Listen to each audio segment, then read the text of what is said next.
Yang terhormat Bapak Kepala Sekolah SD Negeri 2 Tuko, Bapak Jokos SPD MPD, yang saya hormati juga Bapak Ibu SD Negeri 2 Tuko.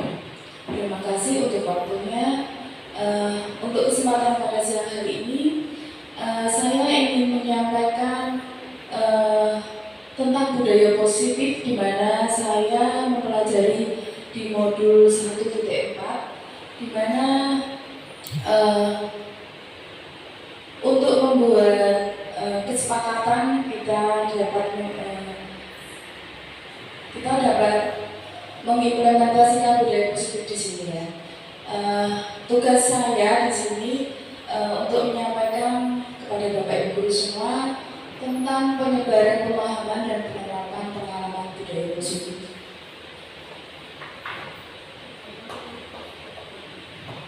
Adapun konsep inti dari budaya positif sendiri itu ada perubahan paradigma belajar, disiplin positif, nilai-nilai kebajikan, kebutuhan dasar manusia, motivasi perilaku manusia, kemudian posisi kontrol guru, keyakinan kelas, dan yang terakhir adalah segitiga restitusi.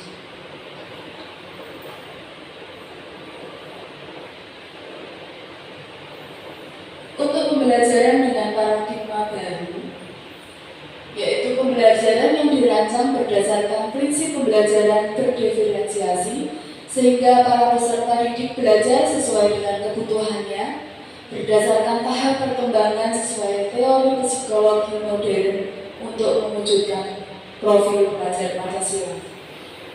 Tentunya Bapak Ibu guru sudah paham dan mengetahui wujud dari profil pelajar Pancasila. Profil pelajar Pancasila itu terdiri ada apa saja? Mungkin ada yang ingat? Iya, beriman dan bertakwa. Tentunya kita menganggap itu sangat penting untuk peserta didik kita. Itu adalah fondasi dasar bagi mereka, adalah iman, ya, sebagai dasar untuk karakter mereka. Yang selanjutnya, begitu ya. Beriman dan bertakwa.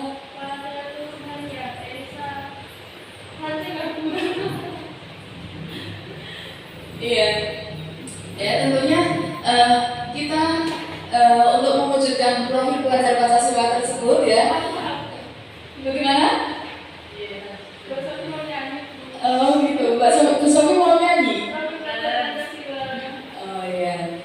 Untuk mewujudkan profil pelajar Pancasila, tentunya di sini ya kita sebagai pendidik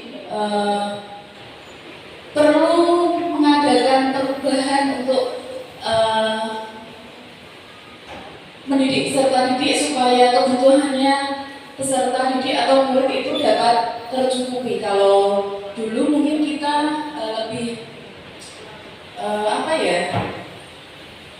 menginginkan apa yang kita inginkan terhadap peserta didik. Tetapi sekarang kita belajar untuk bagaimana kebutuhan peserta didik itu, apa yang dibutuhkan, mungkin seperti itu ya. Nah, di sini ada miskonsepsi tentang teori kontrol, Bapak Ibu. Ya, di sini ilusi guru mengontrol murid. Ya, kalau kita di dalam sekolah, ya, bagaimana kita mengarahkan murid bukan untuk mengontrol. Dalam artian kita tidak bisa mendikte apa gimana itu ya. Tentunya kita yang menuntun bukan mengontrol. Kemudian ilusi bahwa semua penguatan positif efektif dan bermanfaat. Ya, penguatan yang positif, tentunya penguatan yang bersifat ke arah yang lebih baik. Kemudian ilusi bahwa kritik dan membuat rasa bersalah mampu menguatkan karakter.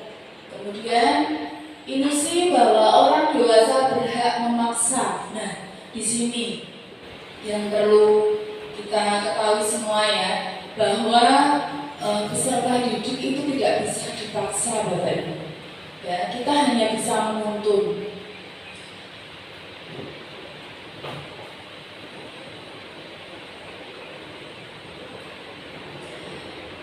Di sini bagaimana mengubah paradigma stimulus respon ke pendekatan teori kontrol.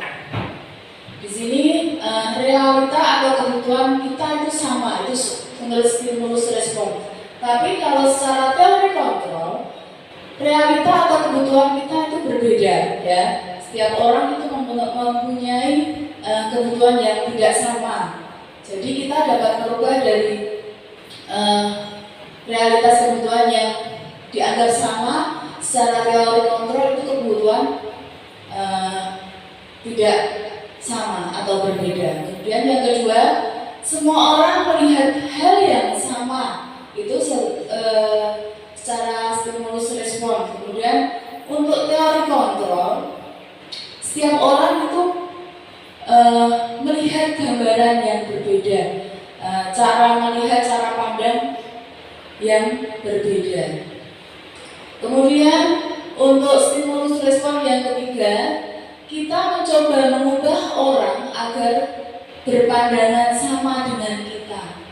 Ya, kalau secara teori kontrol, kita berusaha memahami pandangan orang lain tentang dunia. Kita yang lebih memahami, ya, tidak mengubah. Kemudian yang keempat, perilaku buruk dilihat sebagai suatu kesalahan. Itu secara stimulus respon. Kemudian untuk secara teori kontrol, semua berperilaku memiliki tujuan. Di dalam karakter murid, ya, itu tidak sama. Semua yang dilakukan itu tentunya mempunyai tujuan masing-masing. Kemudian yang berikutnya, orang lain dapat mengontrol saya. Itu secara stimulus respon. Kalau secara teori kontrol, hanya ada yang dapat mengontrol diri Anda. Hanya Anda yang bisa dapat mengontrol diri Anda. Yang bisa mengontrol itu hanya diri kita sendiri. Kemudian untuk berikutnya, saya dapat mengontrol orang lain. Tadi sudah ya, Anda tidak dapat mengontrol orang lain. Itu secara teori kontrol. Kemudian yang terakhir, stimulus responnya, pemaksaan ada pada saat bujukan gagal. Dan secara teori kontrol, kolaborasi dalam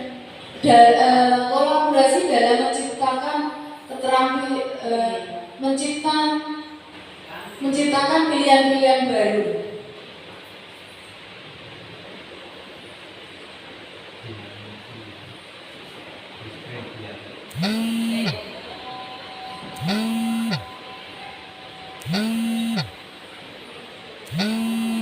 Kemudian yang berikutnya adalah disiplin positif. Sebetulnya apa itu disiplin positif? Mungkin Bapak Ibu guru ada yang bisa menjelaskan? Baik, di sini disiplin itu berasal dari kata disiplina, yang artinya itu belajar. Disiplin mengacu pada disiplin diri yang memiliki tanggung jawab terhadap apa yang dilakukannya berdasarkan nilai-nilai yang diyakini. Nah, disiplin positif merupakan salah satu cara penerapan disiplin yang bertujuan untuk menumbuhkan kesadaran serta memberdayakan peserta didik tanpa imbalan penghargaan, ancaman, atau hukuman. Nah, sebagai pendidik, ya, tujuan kita adalah menciptakan peserta didik yang memiliki disiplin diri sehingga mereka berperilaku pada nilai-nilai perubahan perilaku ke arah yang lebih baik. Di sini kita sebagai pendidik tentunya mempunyai kewajiban untuk mengarahkan pada murid-murid kita dalam berperilaku ke arah yang lebih baik atau positif. Mungkin Bapak Ibu guru mempunyai pengalaman di kelas masing-masing dalam penerapan disiplin positif? Ada. Iya, coba. Monggo. Iya, enggak apa. Boleh maju ke depan.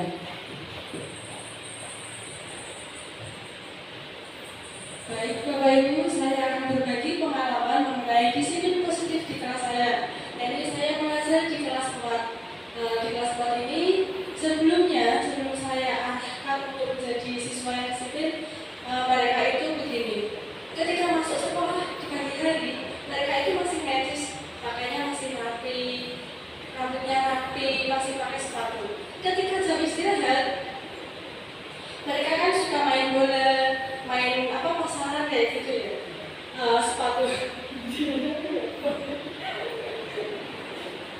Mereka itu main bola, jadi sepatunya dilepas, bajunya juga udah gaul-gaulan, rambutnya pun begitu. Nah, ketika masuk pelajaran, pasti melihat siswa seperti itu kan tidak nyaman ya. Jadi pembelajaran pun juga tidak fokus, apalagi setelah istirahat masuk kelas. Jadi mereka istirahat bawa jajanan ke dalam kelas, banyak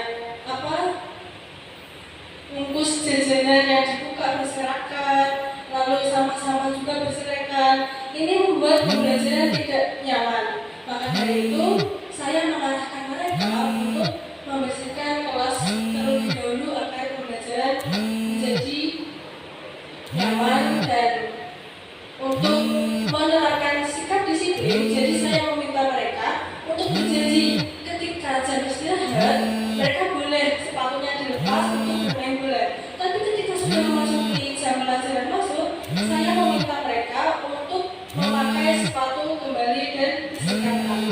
Jadi seperti itu pengalaman yang saya alami di kelas 6. Terima kasih. Baik, terima kasih untuk Ibu Nina sudah berbagi bagaimana penerapan disiplin positif di dalam kelas. Dan di sini Bu Mila menyampaikan contoh disiplin di dalam kelas 4, di mana kebiasaan-kebiasaan anak yang unik itu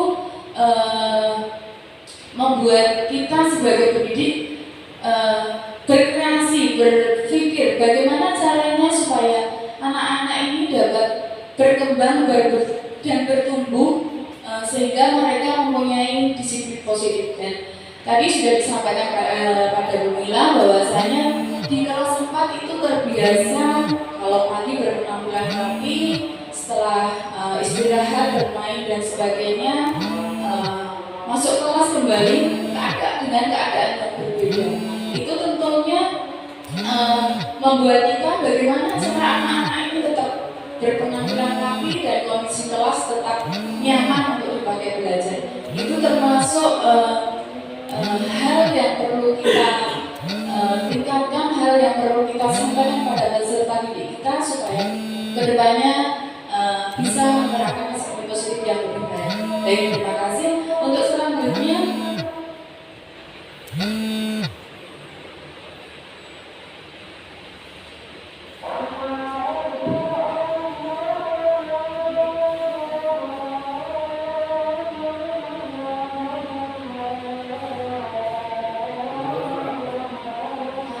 selanjutnya adalah nilai-nilai kebajikan.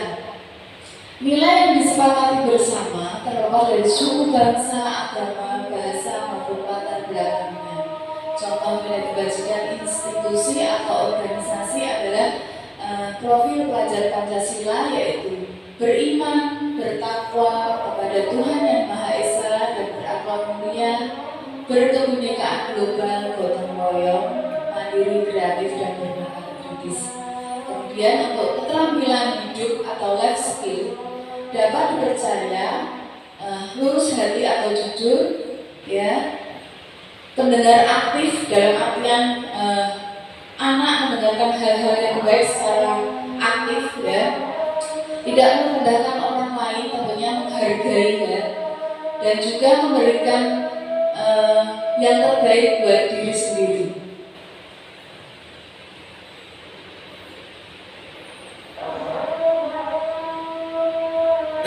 Kemudian kebutuhan dasar manusia.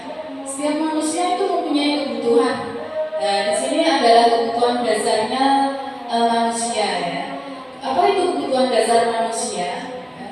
Kebutuhan dasar manusia adalah segala sesuatu yang kita lakukan untuk mendapatkan apa yang kita inginkan. Ya, seluruh tindakan yang kita lakukan memiliki tujuan tertentu, tentunya semua usaha yang terbaik yang kita lakukan dalam rangka supaya kebutuhan dasar kita itu dapat tercukupi atau terpenuhi dengan baik.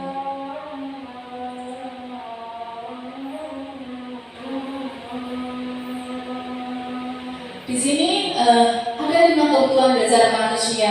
Yang pertama adalah bertahan hidup, yang kedua adalah kasih sayang dan rasa diterima, yang ketiga penguasaan, yang keempat kebebasan, dan yang kelima adalah kesenangan. Untuk bertahan hidup, ya, manusia itu memenuhi kebutuhan yaitu makanan, tentunya pakaian, tempat tinggal, keamanan, dan juga kesehatan. Untuk kasih sayang dan rasa diterima, di sini rasa diterima atau dipedulikan di berbagai dipedulikan atau berbagi kerjasama menjadi bagian dari kelompok. Tentunya merasa diterima, kita dianggap ada. Kemudian penguasaan di sini kebutuhan yang diperlukan itu harga diri, keinginan untuk dianggap, memimpin, berprestasi, diakui dan didengar. Kemudian untuk kebebasan, yaitu mandiri, memiliki pilihan, mencoba hal baru, mampu mengendalikan diri.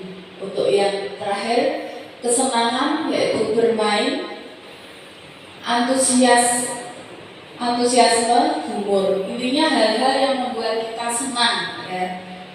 Itu.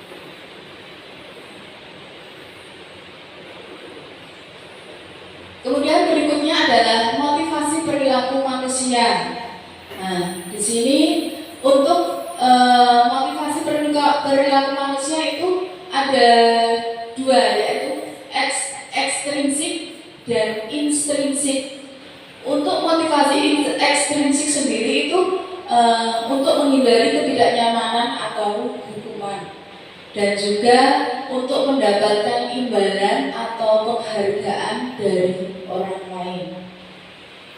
Kemudian untuk motivasi intrinsik itu untuk menjadi orang yang mereka inginkan dan menghargai diri sendiri dengan nilai-nilai yang mereka percaya.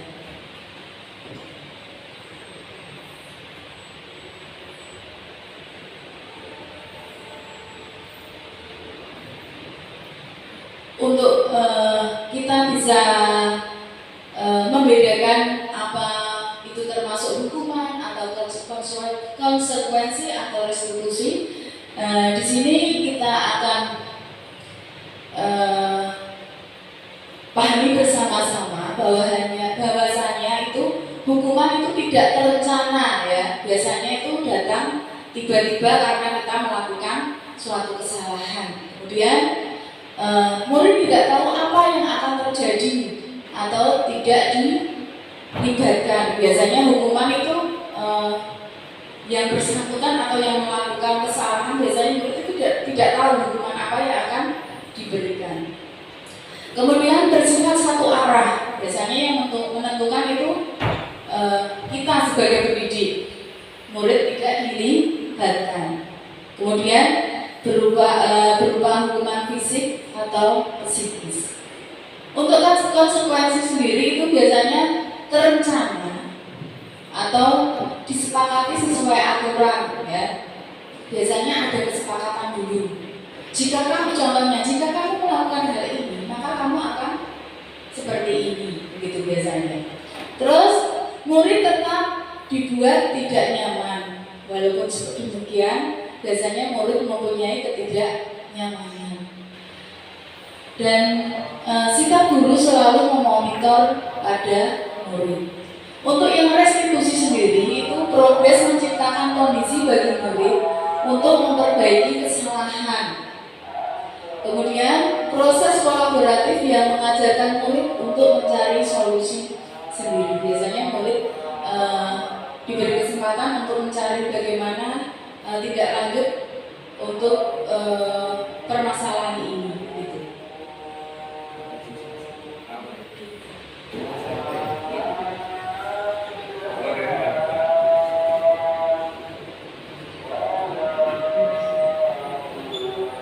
Kemudian 5 posisi kontrol guru, ya. Sebagai penghukum, teman, pembuat merasa bersalah, pemantau, dan juga manajer. Dari 5 posisi kontrol ini, mungkin Bapak Ibu guru bisa memposisikan, oh, aku ternyata selama ini di posisi yang mana ya? Kalau saya itu termasuk kita di sini dalam posisi kontrol ini kita tidak hanya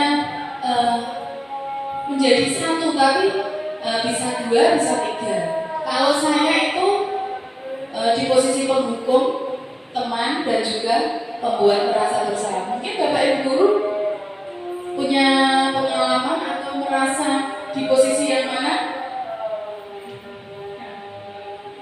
Bu Diana mungkin? Selama ini kan kita sebagai pendidik tentunya pernah menghadapi murid yang mempunyai kasus atau persoalan, dan kita di sini sebagai posisi kontrol, kita sebagai guru punya posisi kontrol, dan kita itu termasuk yang mana? Gitu. Mungkin ada yang mau sharing atau menyampaikan kita pernah di posisi yang mana?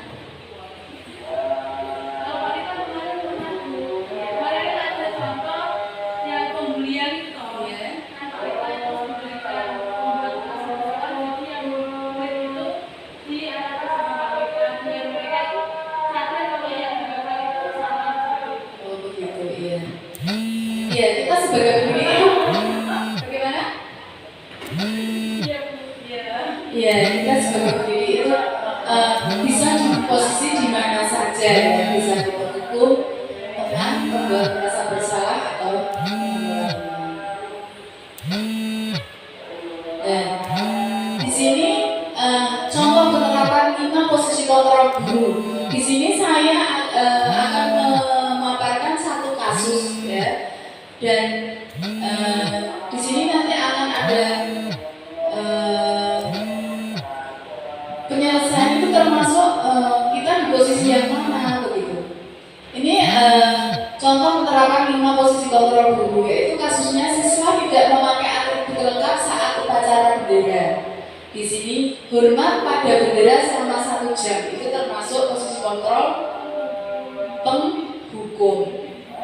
Kemudian berapa kali Bapak atau Ibu guru harus memberitahu kamu supaya kamu selalu saja mengecewakan Bapak atau Ibu? Itu posisi kontrol pembuat merasa bersalah.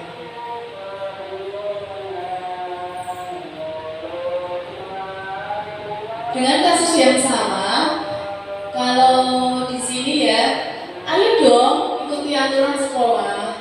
Tolong bantu Bapak Ibu guru ya sekali ini. Ya sudah, tidak apa-apa, lain kali jangan berbuat seperti ini lagi.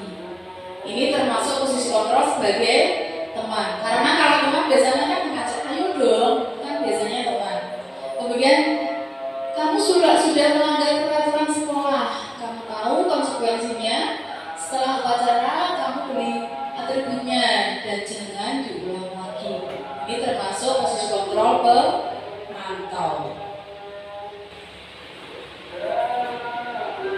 Dengan kasus yang sama, bilang, apakah kamu tahu kesalahan kamu? Kira-kira bagaimana kamu memperbaiki kesalahanmu? Ini posisi kontrol sebagai manajer.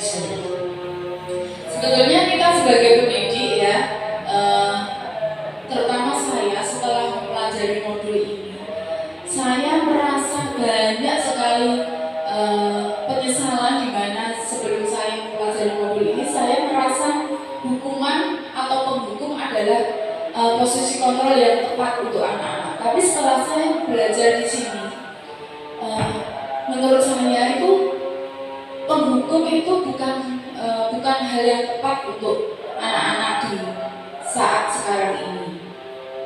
Yang seharusnya saya lakukan ya sebagai manajer. Dan di sini ada beberapa pernyataan atau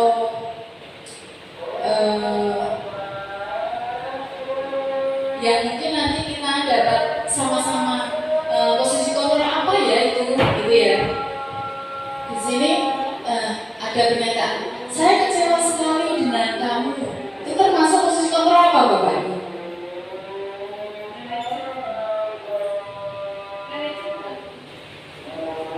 Saya kecewa sekali dengan kamu. Kira-kira posisi kontrol apa itu?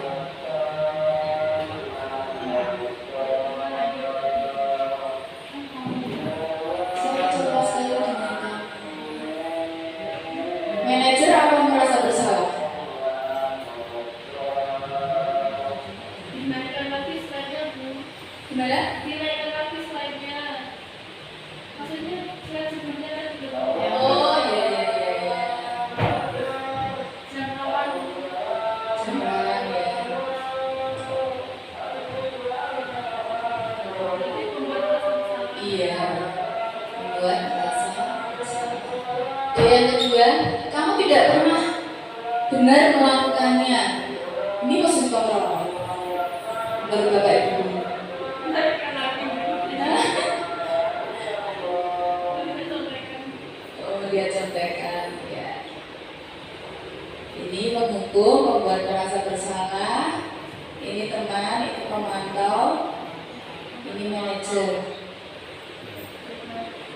Apa ini?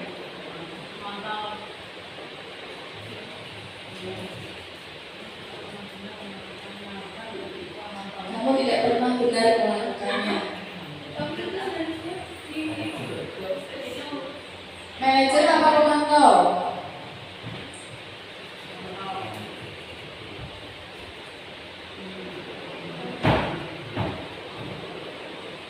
Kalau yang ini, apa rencanamu untuk menyelesaikan masalah ini? Ini jelas ya, kalau ini jelas manajer, karena kita menanyakan. Iya. Nah, untuk yang ini selanjutnya adalah keyakinan kelas. Pertanyaannya, mengapa keyakinan kelas? Mengapa bukan peraturan? Sebenarnya apakah perbedaan antara keyakinan kelas dan peraturan kelas?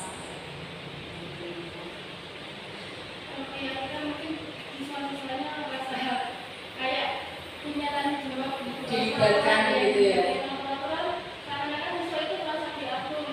Oh iya. Karena kan kita berarti seperti yang disebutkan sama jujur, kita itu mengarahkan, bukan mengontrol seperti itu. Iya. Mungkin ya karena Iya.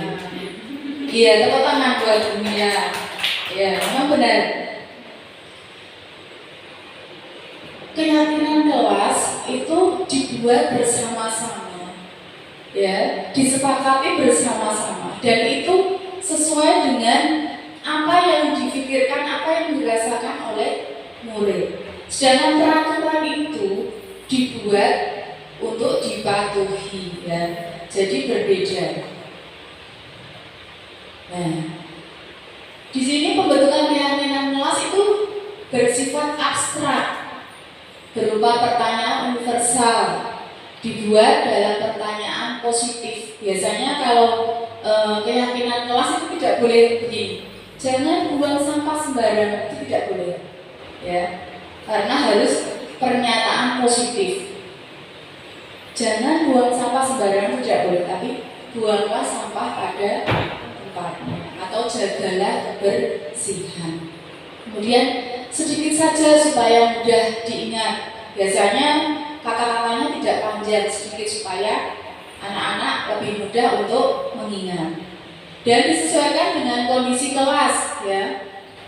Kondisi kelasnya bagaimana? Kita membuat keyakinan kelas yang sesuai dengan kondisi dan keadaannya. Kemudian warga sekolah atau kelas dilibatkan saat membuat keyakinan kelas. Ini yang terpenting. Mereka dilibatkan supaya mereka dapat menyampaikan apa yang dia rasakan nyaman, kemudian dituangkan untuk dilakukan bersama-sama.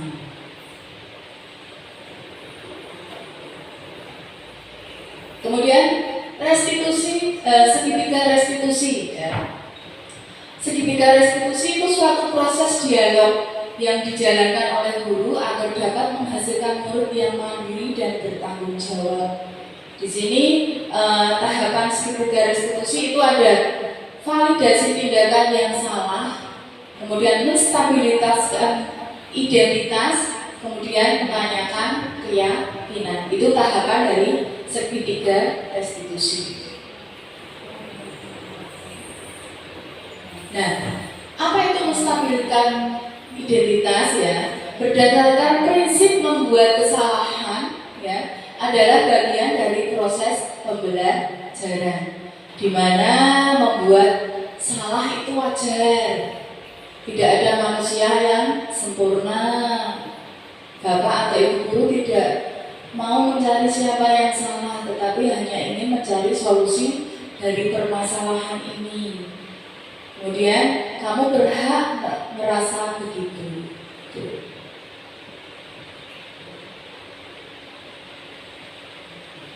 Yang kedua dari segitiga restitusi adalah validasi tindakan yang salah. Ya. Berdasarkan prinsip setiap perilaku berupaya memenuhi suatu kebutuhan tertentu dengan cara menanyakan, kamu pasti punya alasannya mengapa melakukan hal itu. Kemudian padahal kamu dapat melakukan hal yang lebih baik ya. Kemudian kamu melakukannya karena mempertahankan sesuatu yang penting bagimu. Tuh.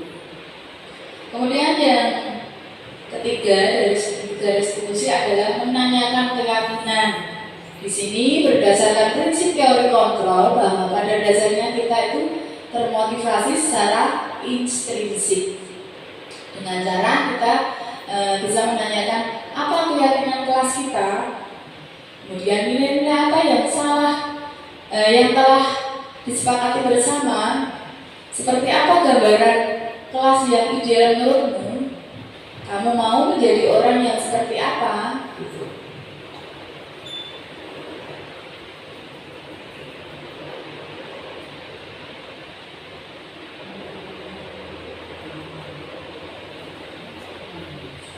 Demikian ya Bapak Ibu untuk budaya positif yang dapat saya sampaikan. Sebetulnya ada contoh video yang telah saya buat di mana saya mempraktekkan segitiga restitusi, di mana saya melakukan 3 tahapan tadi ya. Karena Andini, tadi aku dengar dari ketua kelas bahwa kamu habis bertengkar dengan Akila. Kenapa kesel? Oh, kalau itu ya wajar. Mungkin jika ibu di posisi kamu akan melakukan hal yang sama. Lalu, apa yang kamu lakukan terhadap Akila?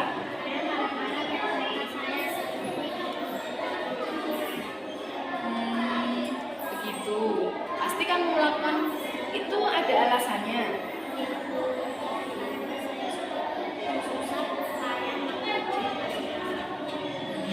Ya, wajarlah kalau kamu marah. Aku sangat menghargai tindakan kamu yang tidak berbuat lebih buruk dari itu, seperti memukul ya. Sekarang coba kita pikirkan, marah sampai menggebrak meja, apakah sudah sesuai dengan keyakinan kelas kita ini? Menurut kamu keyakinan kelas apa yang sudah kamu langgar? Ya betul. Menurut kamu menghormati antar teman itu penting atau tidak? Baik, jadi jika menurut kamu itu penting, keyakinan apa yang harus kamu lakukan jika sedang marah? Kamu bersedia memperbaiki masalah ini? Baik, yang akan kamu lakukan untuk memperbaiki masalah ini apa?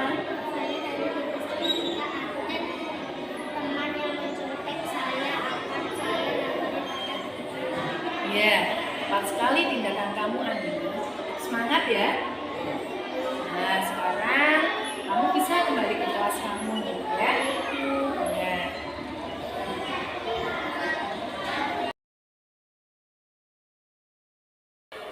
Avanin, kamu sering datang terlambat ya? Iya Bu, Seingat kamu, sudah berapa kali kamu datang terlambat? 6 kali Bu. Sering terlambat itu suatu kesalahan bukan? Iya Bu. Baik, Avanin, berbuat kesalahan itu manusiawi ya. Setiap orang pasti pernah berbuat kesalahan. Yang terpenting kita bisa belajar dari kesalahan tersebut dan berusaha untuk memperbaiki. Setuju? Setuju Bu. Avanin, kita cari solusinya bersama ya.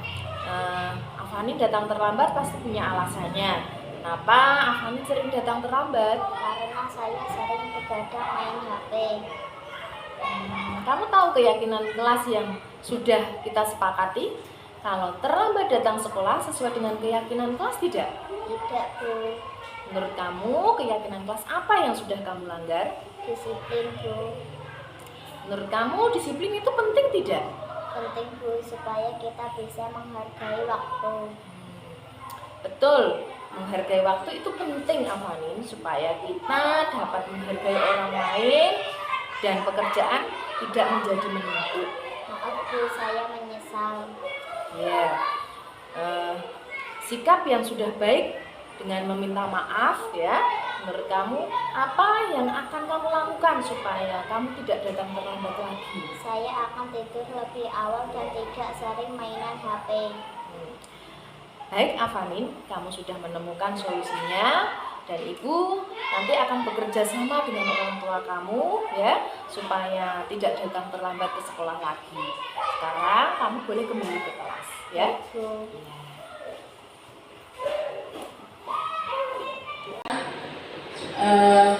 Mungkin waktunya nanti nggak cukup untuk menyampaikan itu ya. Dari pemaparan saya tadi, saya berharap ya kita sebagai guru hendaknya memiliki standar kepribadian profesional dan sosial yang baik, di mana guru dapat merefleksi dirinya sendiri dalam penerapan program disiplin positif ya, dan bagaimana perjalanan dirinya sebagai among atau manajer ya. Kita diharapkan di sini sebagai guru itu sebagai among dan juga manajer ya, bukan sebagai penghukum yang menuntut murid menjadi mandiri, merdeka dan juga bertanggung jawab. Demikian yang dapat saya sampaikan. Mohon maaf apabila ada kesalahan tutur kata yang tidak berkenan di hati Bapak Ibu semuanya. Terima kasih. Wassalamualaikum warahmatullahi wabarakatuh.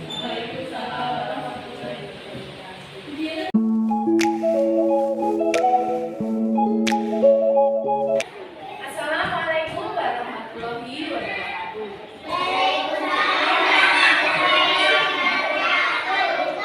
Selamat pagi anak-anak. Bagaimana kabarnya hari ini? Baik, kuat? Supaya ada semangat, kita tepuk semangat dulu ya bersama-sama yuk. Tepuk semangat.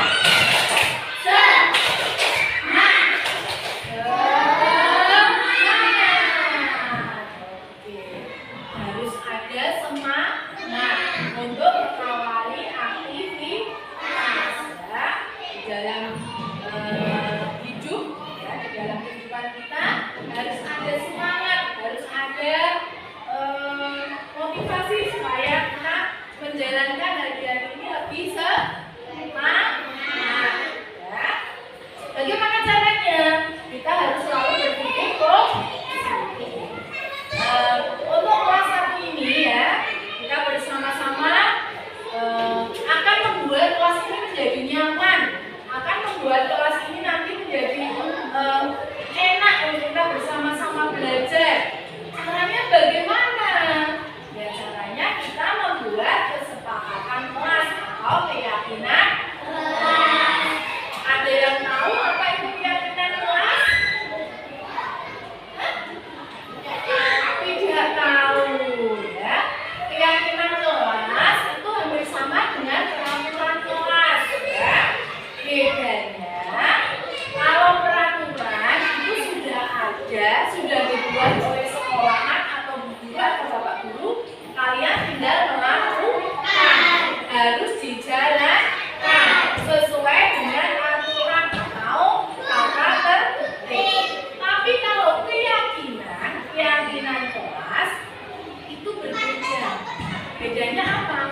daripada peraturan.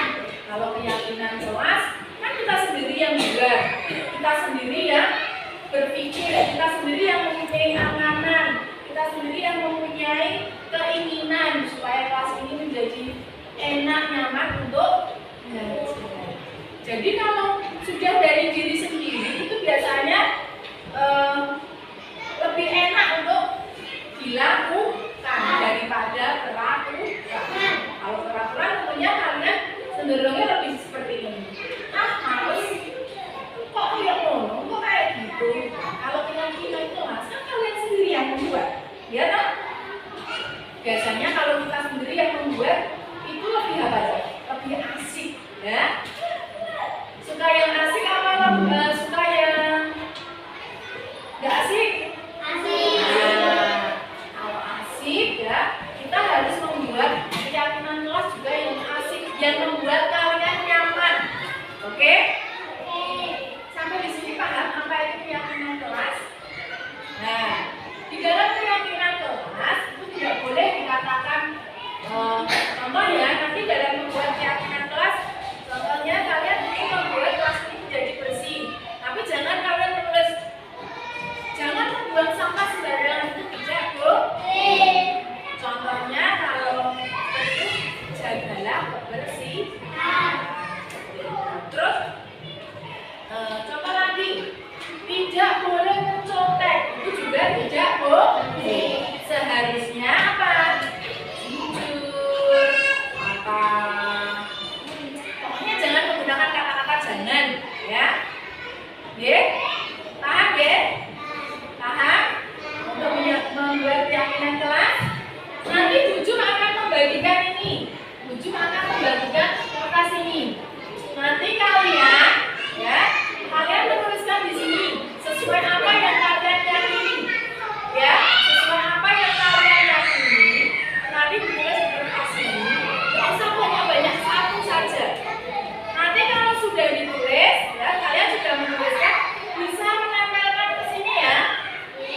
Masing-masing nanti bisa menempelkan ke atas itu, oke? Nanti caranya dilepas ya ini ya. Dibagikan satu-satu, nanti bisa ditulis.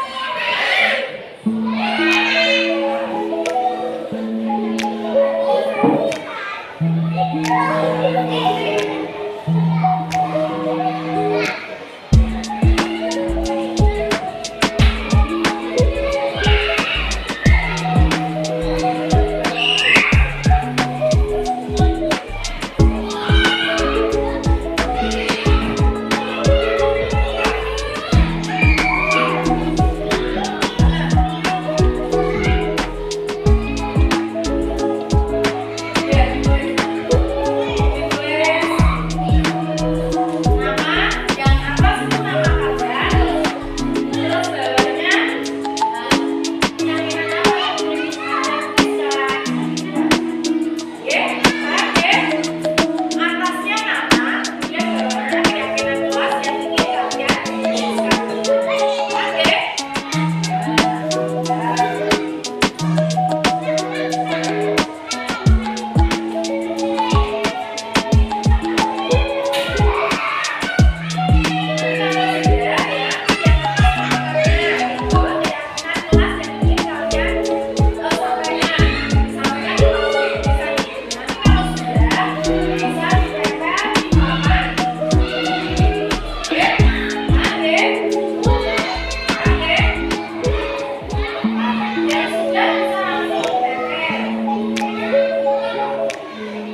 dapat mengajarkan kita untuk bertanggung jawab.